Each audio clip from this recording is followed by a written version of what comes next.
Ka nisur regjistrimet për vitin shkollor 2026-2027 në shkollën profesionale Shërbime në Korçë, që në ditët e para është vënë re interes nga nxënësit dhe prindrit, ndërsa theksohet se nevojitet më shumë informim mbi mundësitë që ofron arsimi profesional. Kemi pasur interes nga prindër, nga nxënës që akoma vinë, pyesin, marrin informacion, e shohim që është e nevojshme që të vazhdojmë të japim informacion dhe për këtë arsye ne do të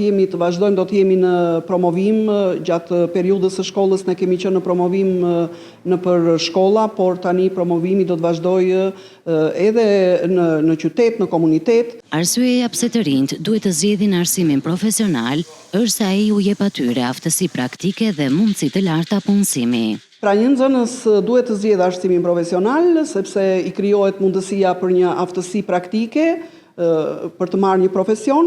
i krijohen mundësi për të hyrë shumë shpejt në tregun e punës nëpërmjet lidhjeve që shkolla krijon me bizneset dhe patjetër që është i përfshirë në projekte të ndryshme zhvillimore, të cilat shkolla i krijon mundësi nxënësit të jetë pjesë e këtyre projekteve. Sipas drejtoreshës Mero, rreth 80% e nxënësve që përfunduan këtë vit arsimin profesional janë tashmë të punësuar, çka tregon kërkesën e tregut për specialistë të kualifikuar. Në tregun e punës, nga analiza që kemi bërë, na rezulton mbi 80% e nxënësve që janë të punësuar në përfundim të shkollimit, prej të cilëve rreth 60% janë të punësuar në profilin që kanë ndjekur në shkollë. Shkolla ofron 4 drejtime studimi në hoteleri, turizëm, veterinari, bujqësi dhe ekonomi biznes, si dhe programin pas të mesëm 2 vjeçar në dizajnim mode.